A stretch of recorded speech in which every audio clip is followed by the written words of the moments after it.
Hi, I'm Ken. Today we're going to take a look at some mail you've sent my way, and we're also going to take a look at these flag stamps. These are my copies of the US flag stamps that came out between 2001 and 2005. Obviously, the designs on the first strip are different from the others, but they're still very, very similar. I know some people keep multiple copies of the same stamp in their collection. Typically, that's because they're doing some kind of comparative studies of various uncatalogued shades of an issue. That's not what's going on with these stamps for me. These stamps all look the same, but they're in fact mostly all different cataloged versions of a similar looking stamp. Let's look at some of that mail and we can get back to these at the end. Let's start with these from Christopher in New York. Christopher sent me three different things. First is an envelope here that he has repurposed a first day cover, added some nice postage along the end. We'll take a look at what's in there in just a second. Christopher is also a photographer, and he sent along some photographs that he'd taken. I'll put these up, I think, a little bit better than the video in a minute. But he sent along these postcards that he made. I really like adding the hobby of photography to the hobby of stamp collecting. Look at all those stamps on the back of that one. I just love that. And another one here with some nice stamps on it.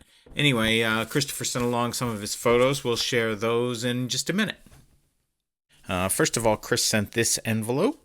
First day issue, but this is not a first day cover. So what Chris did is repurposed a first day cover, sent some new stamps. Unfortunately, the mail is bad about stamping things.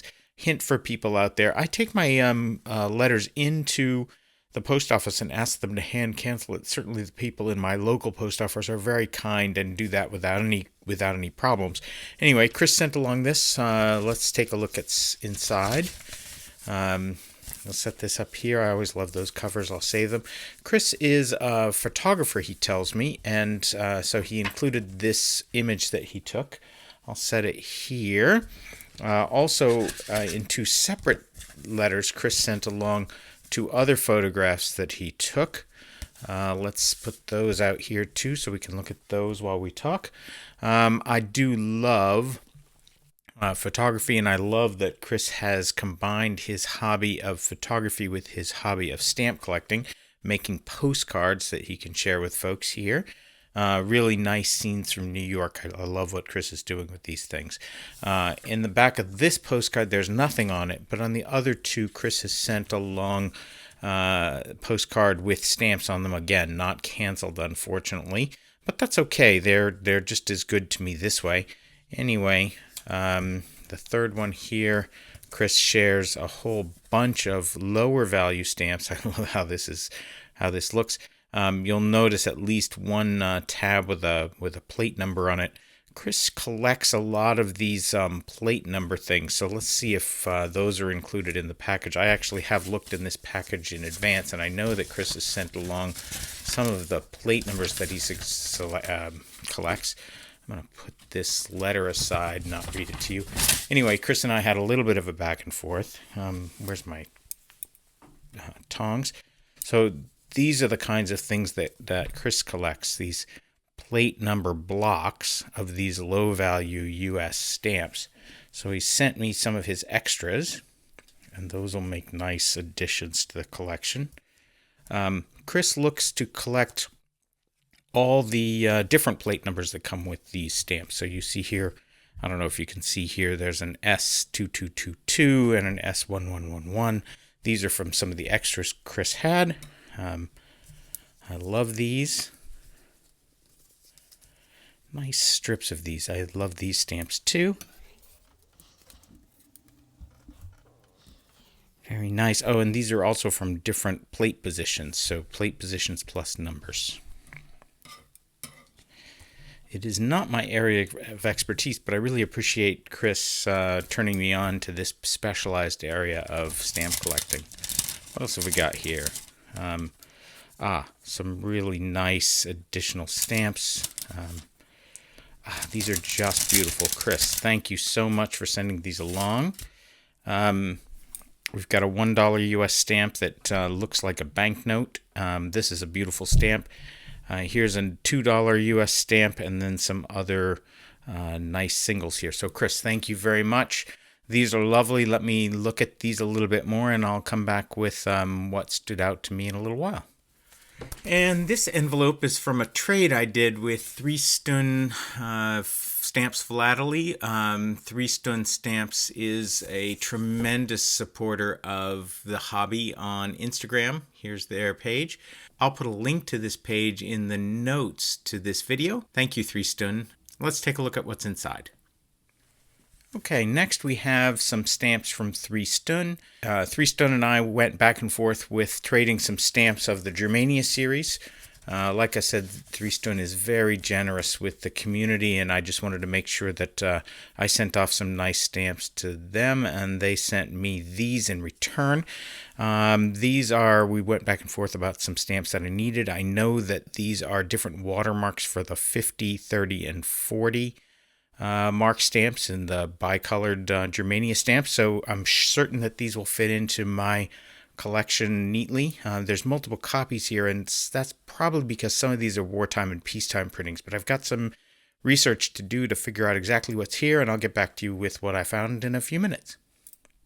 I'm also very happy to share that today in the mail came a package from a longtime viewer of the channel who sent me this package back on February 11th, which was over 2 months ago today. This package from Veto came from Croatia, and I'm very excited to open it up and see what Veto sent along. So thanks for your patience, Veto. Let's take a look. Okay, despite the 2-month journey that this package took, it doesn't seem too bad for wear. A little bit of a bump in the bottom, but I think that's okay. Also, I'm noting that there's no cancellation on the stamp and no markings on the front except for the little zip code marker that the U.S. puts on this, and on the back nothing else to indicate that it went through a postal system, except that it obviously did. So let's open up this letter and see what we have in here.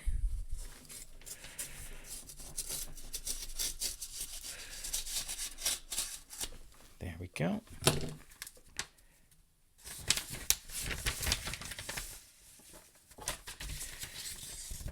Make sure I got everything out of the package, which I did. Excellent. Let's set this up here and make sure there's no markings on it. Oh, a nice another envelope with another stamp on it on the outside. That's lovely. Let's see what we have inside. Ah, some lovely, lovely stamps. Very nice. Okay, that's that envelope, so we'll set that there. Let's see, we've got some stamps here. Nice Yugoslavia stamps, and that's what Veto said he was going to be sending along, is some nice Yugoslavia stamps, so I see a lot of those. These are great. Let me just make sure that I get them spread out properly. Oh, these are just wonderful, Veto. Thank you for these. Veto and I talked a couple of times trying to figure out what was a good thing to send. And I think you did an excellent job from what I see so far. Oh, these are great. These are just great. Some nice overprints here. I have some research to do on that. I've seen these stamps, some of them before, but I don't have many of these in my collection. This is such a nice addition. Okay, good. Ah, boy, look at all these lovely stamps. Anyway, I'm going to go through these and come back with some of the highlights that I find, which I think are probably going to be these lovely overprint stamps, since I've never seen those before. Excellent. And then let's go through these a little more quickly and just make sure we don't make this video 1,000 years long. I love this, Veto. Thank you very much for these more modern stamps. These are harder for me to get around here because I just usually get older lots that don't have those kinds of things in it. Oh, these are fantastic. Look at that. That looks like oak leaves. I'll have to kind of look at that a little bit more. Let's bring that up to the camera. Oak leaves. Yeah, very nice stamp. These are just fantastic.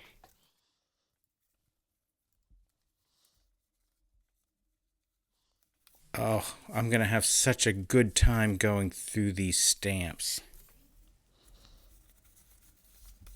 Oh, just wonderful. There is a U.S. airmail that has snuck into the pile. Those are always fun. There's another U.S. and this one I think is from Malta. So we'll take a look at that. Another Malta. Let's see what we have here. Some nice packets. What do we have inside of all of these? Oh, more stamps. Veto, you've outdone yourself in sending these beautiful... Oh, these are fantastic. Okay, so I'm not going to go through all those right now. That's more of that kind of stamp. This packet is these nice stamps here. These are lovely. These are going to be great additions to my collection. That's more of this type. I'll put that one in the same packet. What do we have here? This one's labeled 1965. Just get a sense. These are more modern stamps, which are excellent too. Oh, I love these. Love these. This one's labeled 1966. Oh, these are great. I see various kinds of technology. Oh, these are going to be fantastic.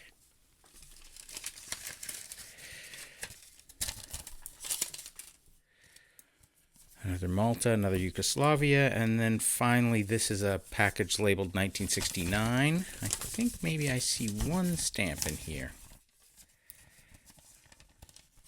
Nope. Oh, very nice. I know many of the people who are into stamp collecting collect animals on stamps. That's just a lovely horse. I like that. And then here is a clover. Clover is very nice. Anyway, that's the package from Veto. Veto, I will go through these in more detail and let you know what I find in the packet that fits my collection, and hopefully we'll get some really great additions to the collection. And I will come back with these and the others to show some highlights out of what I found. Thank you again, Veto. And this package is another package from John in Germany. You may remember that John sent me a wonderful package of stamps from Germany in the past. We've highlighted some great learnings I got from a package John sent. I'm really curious to see what John sent along this time and what we can learn from that. So let's take a look at what's in here. Really nice package of stamps here. John is a friend of the channel and has sent us some things before. I've looked in here and I know that he sent us some more stamps from Germany, or German adjacent. Let's set this one aside. These are stamps that are in large measure from Wartenberg, but in this first packet he sent along are stamps that are German back of the book, official stamps, some other regions of Germany. So these are just going to be fun to go through. I haven't looked through them in detail yet. And then the other thing that John sent along are a whole bunch of stamps from Wartenberg, a lot of official stamps, some regular issue stamps, some commemorative stamps. These are just really wonderful. Same here. So we've got essentially a whole pile of stamps from Wartenberg that I'm just going to have a blast going through and looking at. One thing I noticed on this, and I'll show you in more detail a little bit later, is, let's see if I can get that on camera, these stamps right here. I'm pretty sure that those circles on the back of the stamp are expertiser marks. So when a stamp was sent in for expertising or evaluation by an expert, they sometimes put their mark on the back of the stamp. That's what I think those are. So I need to kind of do some research on that. Anyway, I've got a lot of work to do on this set. John, thank you for sending these along. Let's take a look at what we found in there, and I'll come back with more information about that. Finally, Tony from Ohio sent me this package. One of the things I love about the hobby is that even our packaging is what we collect. I really love this $5 stamp that's on this package. Haven't got one of those yet, so Thanks for sending this along, Tony. And let's open it up and see what Tony sent. I've opened this up and I have some idea about what's in here, but there's just too much to go through. Again, this $5 stamp is just fantastic on the cover of this, but let's try and get the stamps out of here. And you're just going to see an abundance of things that Tony sent along. Tony, you are just too generous, and I really appreciate this. Let's take a look here. I know that what I've done is taken a preview look at this. There's a lot of stamps in packets from Japan, many of which I know will fit in my collection nicely. I haven't gone through the individual packets yet, but some really nice packets in here from Japan. Just looking forward to going through those and sorting them into my Japanese album. I did do a video on my Japanese collection a while back, so you should be able to take a look at that. In addition, I see here stamps from DDR, more DDR, DDR. These are great. Here's another single from Japan, more Japan. This is really interesting here. This is a French stamp from China. So this is a French offices in China stamp, I'm pretty sure. I'll have to take a look at that one. This is a lovely stamp, a nice Berlin stamp that John turned me on to. So that's a nice copy of that we'll take a look at. What else have we got here? Some back of the book, B-section stamps from Germany, how U.S. calls them B-section. They're semi-postal, so they have the initial postage plus postage for a charity built into that. What else have we have here? A lot of really nice packets from Germany, just full to the brim. Another huge full pack to the brim of Japanese stamps. Some more Germany. There's some Germany, and I can see Allied Zone stamp right there. So that packet looks very promising in what's in there. Some more nice Germany. Oh man, these are just fantastic. Here's German East Africa. That's a really nice stamp to take a look at. Modern used postal stamp, stamp from Saxony of all places. That's a stamp from before Germany was Germany as a combined country. Nice individual units. Oh, that's a beautiful stamp. We'll take a look at that in more detail later, I hope. Let's see. Oh, just more and more. You can just see how many packets of wonderful stamps there are here. Let's keep taking a look. Oh, just packet after packet. No wonder this package was so full. Tony, you've really improved my collection with these stamps you've sent along. I can see some more modern definitives in there. Remember, I collect definitives largely, and this packet has gold in it as far as I'm concerned. Another packet of German definitives. Oh boy, these are just incredible. These are from Berlin. 9N in the U.S. catalog is Berlin. These are great. Another packet, mostly definitive stamps from Germany. More definitives. Look at this, German Southwest Africa. I love those yacht stamps, so we'll have to take a look at that. And a nice souvenir sheet. I love souvenir sheets. Let's see, this is a private post, collection of private post stamps. I don't have any private post stamps from Germany, so this is first for me. I really have some nice research cut out for me to take a look at these. Anyway, thank you, Tony. I really appreciate you sending these along. I will spend some time going through and pulling out a few highlights to show everybody towards the end of this video. Thank you all for sharing. I've gone through the packages and I have a few things I want to highlight, so let's take a look. And let's start out with what Chris sent me. Chris from New York sent me this nice envelope, but in summary, we got these nice photographs from Chris. I love the combination of using photographs and stamps together to make your own postcards. Chris, keep up this great work. Let me pop these up on the screen and give people a chance to see them in more detail. Really lovely work, Chris. I really appreciate that. Next is these stamps, which are more modern issues from Chris. These first two rows of stamps here are ones that I don't have in my collection yet. I haven't even made pages for them yet. They're just that modern for my collection. We've got, of course, got the $1 and $2 stamps here. Those are very nice for my collection. A couple of nice coil stamps unused. These barn stamps that I've been seeing on a lot of junk mail these days, so it's nice to get copies of these unused. Another stamp that I've seen on a lot of junk mail, also nice to have that unused. Many of these don't get canceled, and so used copies of them look about the same as new copies, except without the backing paper, so that's nice to get a copy of. This Bobcat 1-cent stamp and this 10-cent pear stamp, all really nice stamps. I also have all these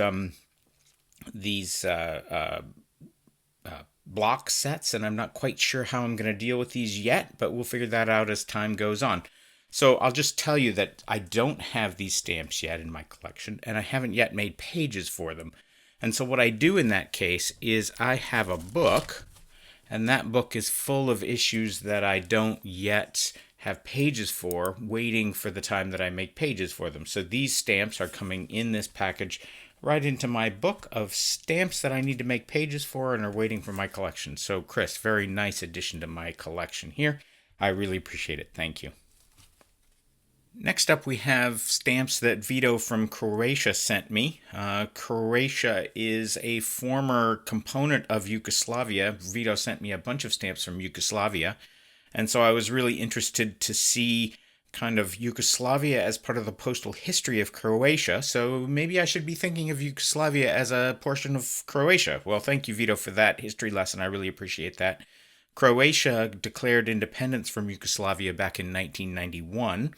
There was a war of independence that lasted from 1991 to 1995, and ultimately Croatia is its own country at this point, and we're just thrilled to get some stamps both from Veto in Croatia, some Croatian stamps. There's one right here, certainly one on the envelope. Those are nice to add to the collection.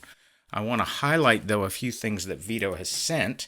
The first thing I want to highlight is this series from 1951. Let me just make sure I've got the right. Yeah. This series from 1951. There are 1951 issues along this top row here. These are a nice design, very similar in nature. But I learned something as I was going through these stamps, that there are actually 3 issues of this 1950 to 1951 series. All these are new to me, so thank you, Veto. The second set right here, this set from 1951 to 1952, these are not all new to me. I had a few of these to begin with. And finally, there was another issue in 1953 to 1955, and that's right here, and these are new to me as well. So I'm thrilled to get those stamps, a nice addition to my collection. Those of you who have seen my rolling out of Yugoslavia stamps before, I've seen some of these stamps, and this really fills out this page. The second thing that Veto sent along was this series right here, this series of industrial designs. There were, again, 3 different series for this stamp, and I have kind of run out of room on this page, so that's a very nice problem to have. These also came out in 3 different types. One was the 1958 series, which had big numbers on them. The second set was 1959. You'll notice that these are decimal numbers. And then third was 1961 and 1962 types. Those are right here. So I'm very glad to have those stamps as well. I also want to point out that Veto sent me a whole bunch of these stamps, and then these 3 series as well, and then a whole bunch down here that I filled out. So I'm just really thrilled with additions starting here, but all the way up to more modern Yugoslavia stamps. So those are really nice additions. I appreciate it, Veto. Next, we have the stamps that I traded with 3 Stun. These are some Germania higher denomination stamps. We'll set that aside for now. The first one here is the 30 Pfennig webbing watermark design. I had already had the lozenge one, and so that's a nice addition here. It's number 86, Scott. So I'm writing that right into my book. That's a nice pairing of the 2 of those. On the second page here, we have the lozenge version of the 50 Pfennig stamp. That's number 73. We'll write that in right there. And then finally, this 40 Pfennig gets a peacetime issue of Scott number 87 with the webbing watermark, and that's Scott number 87. So we'll write that right into my book and have those nice additions. Thank you. Okay, next we have the stamps that John from Germany sent. John, a friend of the channel. So let's take a look at this. I want to start out by pointing out this binder. This binder came in a lot that I had gotten in the latest Waltham Stamp Show, Walpex. So this was part of a lot of $10 that cost me $10. So for $10, I got this binder plus the stamps that were filling it up. I've mostly pulled the stamps out of this binder now, but it's really nice to get a lot like this because with that comes a binder that has lots of swap space in it. So I think that's a hint that I'd like to give you about keeping your stamp collecting kind of inexpensive. John sent me a lot of stamps from Wartenberg, and in particular, John sent me a lot of official stamps from Wartenberg. So I want to highlight these official stamps first. Wartenberg released its last real postage stamps. Official postage stamps are real postage stamps, but public postage stamps they released the last of in 1900 before they joined the postal authority of the German Empire. But they retained their official postage until about 1923. There were two styles of stamps for those official postage stamps. One for their communal authorities, the other for state authorities. So I want to highlight the stamps that John sent me. I had very few of these before, but you're going to see inside of this album that in some places I've tipped things diagonally. These diagonal stamps are the stamps that I had before John sent these along. So you can see that John really expanded my collection quite a bit. This is almost a full set of the official stamps from Wartenberg. Not quite the full set, but almost the full set. Not just this page, there's more. So let's just get a sense of them. We've got this triangle, this diamond design that was part of the communal authorities. I can't say that I really understand the difference between communal authorities and state authorities. So if anyone knows what that difference is about, I'd love to hear more about that. But you can see the base diamond stamp, and then there's these stamps which have an overprint 1806 to 1906 on them with a crown motif, and then two new sets of this, or one new set of this series. And then next comes these wide format stamps, and you're going to notice one interesting thing here, right on this stamp right here. I'll take a close-up and pop it up for you. But right on this stamp right here is a circle, and in that circle it says echt, which means real, and underneath it, what does it say? Infla Berlin. Berlin was is an authentication organization who authenticates not the stamps in this case, but in this case they're authenticating the postmark as postally valid. So here's a copy of this one. So this one is the postally valid version. And so what infra is validating is that is a true postmark, a true postally used postmark. The circle on that mark says that that's a postmark authentication. So just a nice, interesting side effect. These are the first authentication marks that I've ever seen, although I was aware that they existed. You'll notice that these two stamps I turned over to show that authentication mark. And you may notice that both of these are a little bit off-center, these marks. But the rest of these 5, have sock-on-the-nose postmarks, which are just beautiful, but they're favor cancels. They're not... they are real cancellations, but they're not postally used cancellations. So these two are authenticated, this one and this one. I'm going to turn this one back over because I think that's a better way to display it for now. These two are postally authenticated, and the other ones are favor cancels. So that's a kind of a nice bit of philatelic detail that I'm thrilled to have copies of. Next are some surcharges and some more overprints. This says Volksstadt Württemberg, which is People's State of Württemberg. Now I turn the page here and we have some more officials, some nice deer motif, some more official stamps with a different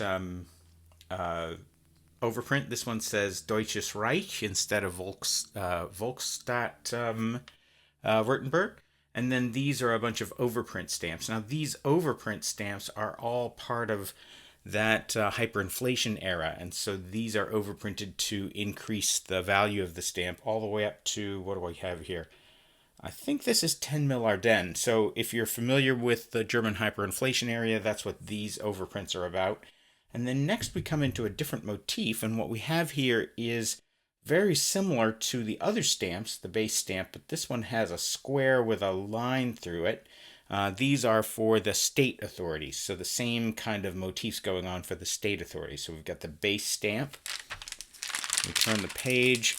In the base stamp, you see the crowns with the 1896 to 1906 date on it, and then a new set of the state stamps, and then some intermediate stamps in here. These are this is just a different series that came out in that time period. And then you see the overprints and the Volksstadt Wartenberg, and similar in pattern to the others, but the base stamp is different on these. And then finally, well, not quite finally, but this lovely set of wide format stamps. And then finally, here's the Deutsches Reich version of the same series. So we have 1, 2, 3, 4 pages of Wartenberg official stamps, which were used in Wartenberg after the rest of Wartenberg moved over to the German authorities for postage needs. So let me set this aside because John also sent. This binder is the stamps that John sent over from Wartenberg before they joined the German postal authorities, the German Empire postal authorities. And in particular, these stamps are from 1869 to 1900. You can see on this page that it's very nearly filled out. There's not all the stamps on this page, but I have marked in here already the stamps that I had before John sent things along. And this is my first stamp, 56, and I had 59A and 63. So let's label the rest of these and finish up this page. So these two stamps are Scott number 55 from Wartenberg. And I'm just going to make a note here with this second one because they're different shades of the two stamps. This one is slightly lighter than that one. For the 3-cent green, we've got a 56. I'm going to put that right here. I had this copy of 56, which I'm going to leave there. This one's unused. This one's used. This 5-cent violet is 58. And here's 2 used versions of that, 58 and 58. And then these 10s are 60. And this one is 60A. 60A used. Notice the dark color and the lighter color here. These are noted shade variants, so the A versions. This 20 in ultramarine is 61. And then this version here is a blue shade, which is 61A. And then these two 25s are red, brown, and orange. So this one is, what do we have? 62. Sorry. This one is 62, and this one is also 60. Is it red, brown, and orange? Yeah, 62 and 63. So 2 very distinct shades there. And then on the other side, on this pile, I'm sorry, these are red browns 62, and this is a shade of 62. So we're going to put that in place. 62 shade. And then down here, I have the new colors, 57 with the 3-cent. You'll notice that the 3-cent up here is green, and down here it's brown, purple to green. This is 59. And I already had 59A, 63, and then we have another copy of 63, but it's a shade of 63. And then we have the 64 and a 65. And then these 50s are 68. And I believe 68A. And then finally, this 2 mark is Scott number 71. Okay? So, really nice addition to the collection. And here's the stamps that Tony from Ohio sent me. I want to point out first, I still love this $5 stamp. We saw in Chris's stamps that he sent the equivalent $1 and $2 versions of those stamps. So now we've got the whole set, so that's awesome. There may be a $10 version. We'll have to look into that. Anyway, so let's take a look at these. You'll remember that this packet from Tony was very thick, and so you may notice that this pile is 3 binders tall of places that I tucked these things in. So we're going to look at them one at a time. Sticking with the German theme, I want to highlight kind of the most interesting, not the most interesting thing, but a very interesting thing that Tony sent along, and it's these German private post stamps. So we're going to bring those up close.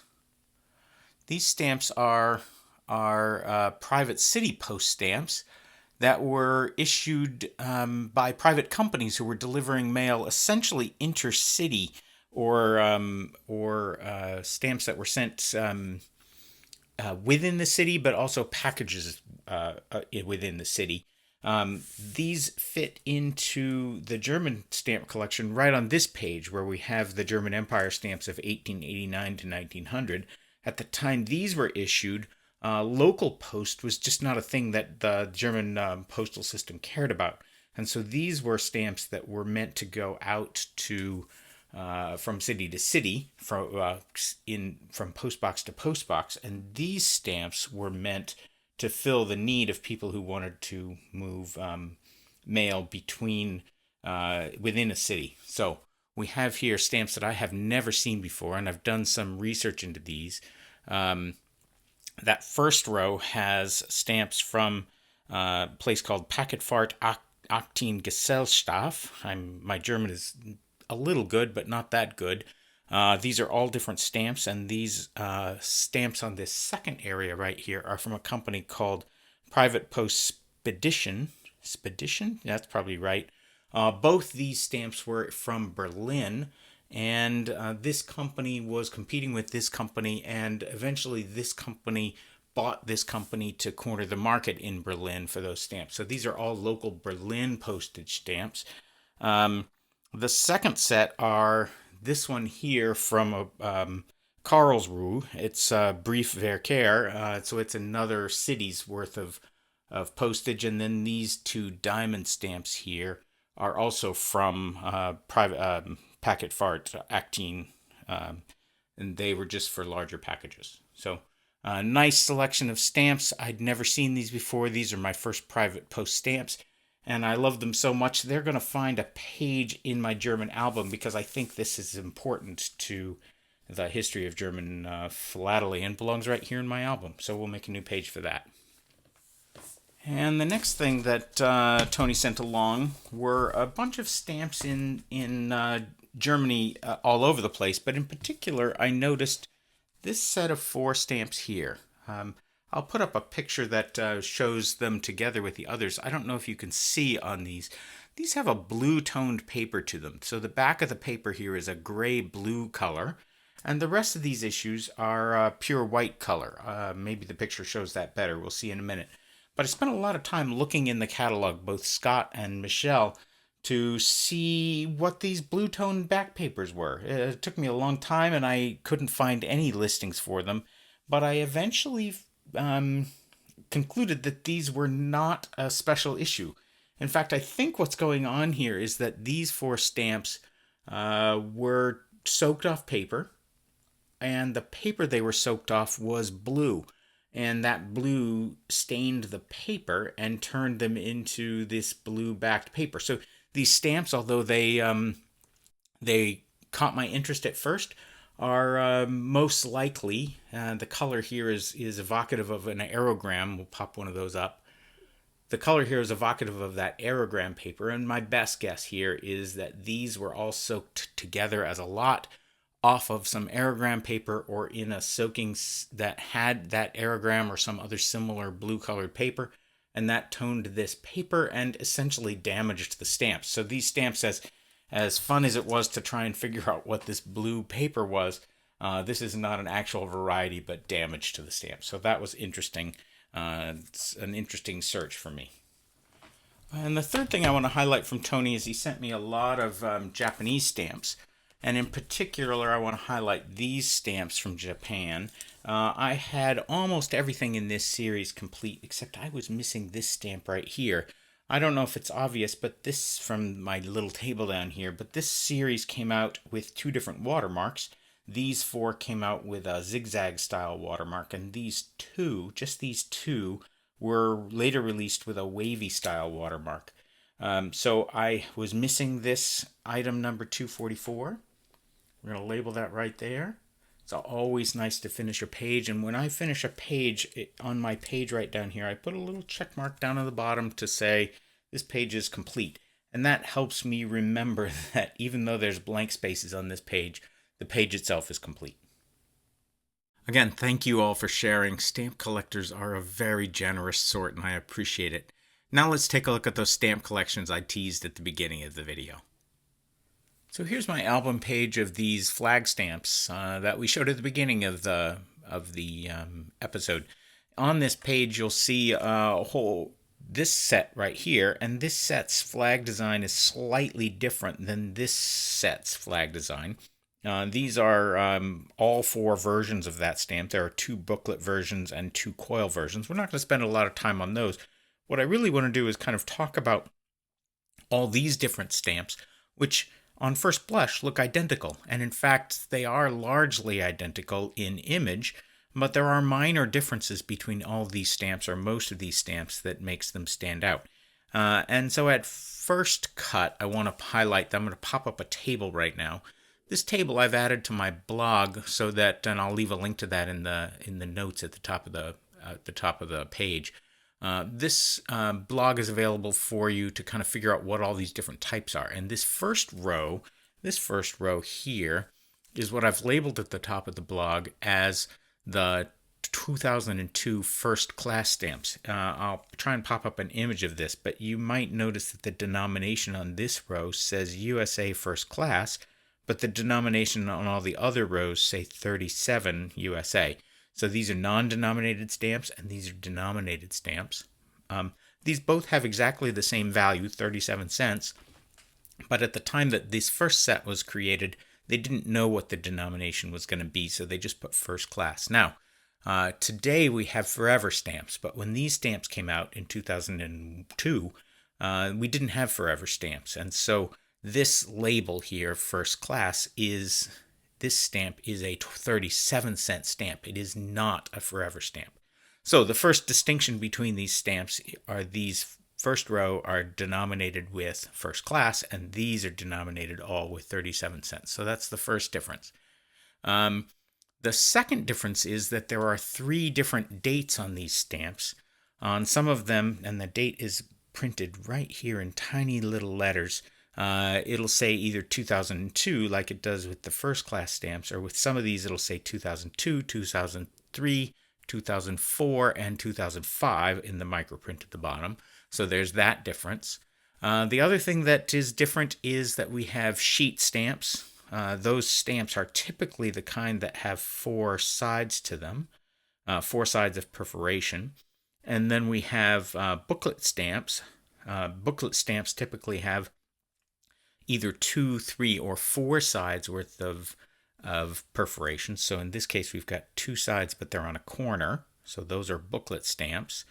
This one has 3 sides to it. Those are booklet stamps. So booklet stamps are typically 2 or 3-sided. But with this series, we have some stamps which are both booklet stamps and have 4 sides of perforation on them. So it makes the identification a little tougher. Finally, we have coil stamps in this set. Coil stamps are ones that come in a roll, and they have two sides of perforation like this one here, and two flat sides, but those two sides are on opposite sides and the flat sides are on opposite sides, as opposed to this one, which has two sides of perforation, but they're on a corner. So booklet stamp, coil stamp, potentially sheet stamp. We'll have to look at that in a minute. The other thing that's worth noting with these stamps is they came out in both a water-activated, the kind of stamps you lick, and peelable, self-adhesive stamps. Self-adhesive stamps are really easy to tell. They have these die-cut perforations to them. And then the self-adhesive stamps, not the self-adhesive, the water-activated ones have the perforations that we're used to. Let me see which one on this page is like that. This one, no, that's self-adhesive as well. Let me see the ones that have this one right here has the lick style, the water-activated type of perforation. And the other ones that are water-activated I don't have. So those are three distinctions. So all these distinctions make for different varieties of these stamps: booklet, water-activated, die-cut. And then finally, for each of the different kinds of perforations, there are multiple perforation sizes. So for example, in the 2002 stamps, you'll see there's a die-cut with an 11.1 perforation, an 11.3 perforation, an 8.75 perforation, and another 8.5 perforations, and also one with 10.5 by 10.75 perforations. So just a mess of different types of perforations. To be able to tell these apart, I'm not going to go through exactly how to figure this all out, but all these got different numbers for the most part. There are two in here that don't have new numbers.